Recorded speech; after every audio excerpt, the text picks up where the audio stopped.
strawberry. Um, we do an interview with the Dr. Kisper. He's a plant pathology and he answered our questions. My partner continue. Okay, first question, what is your experience in plant pathology? Well, in plant pathology, we have serious problems, especially with fungi. And one of the main problem, especially in the strawberry, is a pathogen called anthragnosis. That is a mix of several species that can infect the strawberry fruits, especially in the really late stages of the fruit.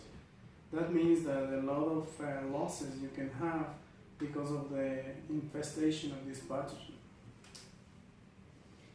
Okay. Two, what is the percentage that decreases in the production with pathogens? So plant pathogens have a really huge impact in the production of different crops. In general, we can speak about 10 to 15% of losses that we can have due to plant pathogens, due by plant pathogens.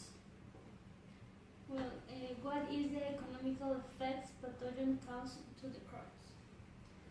Well, the economical effects basically is the loss of production as well as the loss of quality of the fruits, and that means a lot especially in regions like us, that we have serious problems in trying to accomplish enough food to feed all the people that we have.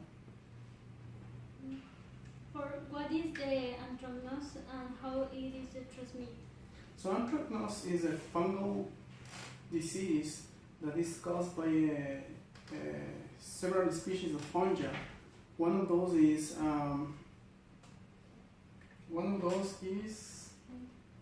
what's that? Oh, sorry. Anthracnose. What's the name of the anthracnose? Acutatum. So there are several species that cause the disease of anthracnosis. Most of them have the name of Coletotricum, but most of them have specific species, genus that led to different symptoms in the field.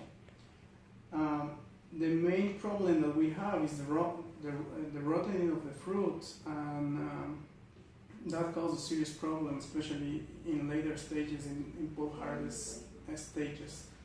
Doctor, tell me how the agriculture can recognize the symptom of the disease.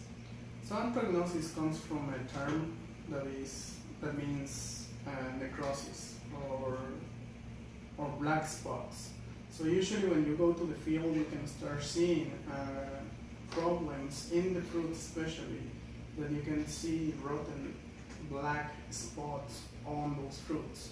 So that's how you usually try to detect anthracnosis in the field. However, it's usually very important to send these samples to the lab, to the diagnostic lab, in order to actually detect the sexual spores of this fungus. So that's the only way that you can actually detect that anthracnosis is being, that your crop has been infected with anthracnosis. Okay. What are the environmental conditions that this pathogen develops? So anthracnosis is caused by fungus, like I said before. So fungus in general, they need high humidity and high temperature in order to develop symptoms. So the environmental conditions are very important to have the disease in the field. And like I said, usually it's high temperature and high humidity. Okay. And finally, what type of cultural practice is important in implement for preventing this disease?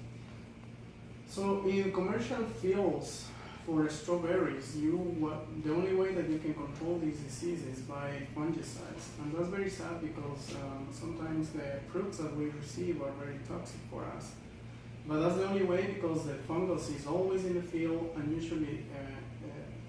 usually waits until the fruits are getting rotten in order to start infection process. So yeah, the only way to prevent this disease is by prevention using chemical pesticides. Thank you. What is best treatment for control the acne? Like I said before, the best treatment is to use continuously fungicides, and so far that's the only way. The problem really is that the pathogen waits until the fruit is in maturity, and that's the reason why sometimes we cannot detect it in the field, but until we have the fruits on the plant. Can the agriculture have a control with antagonist organisms? So far, as far as I know, I don't know any biological control that you can use to keep anthracnoses out of the field. What is your recommendation for avoid plague in the crop? Yeah, so the best recommendation is to have crop rotation, so you can stop the accumulation of different spores in the field. The spores are the cells that fungus use to infect the plants.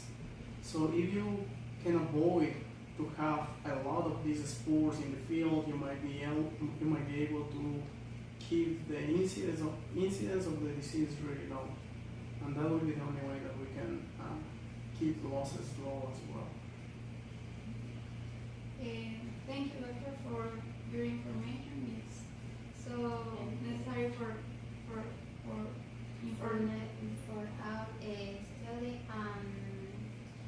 it's very interesting. Oh, thank you for coming.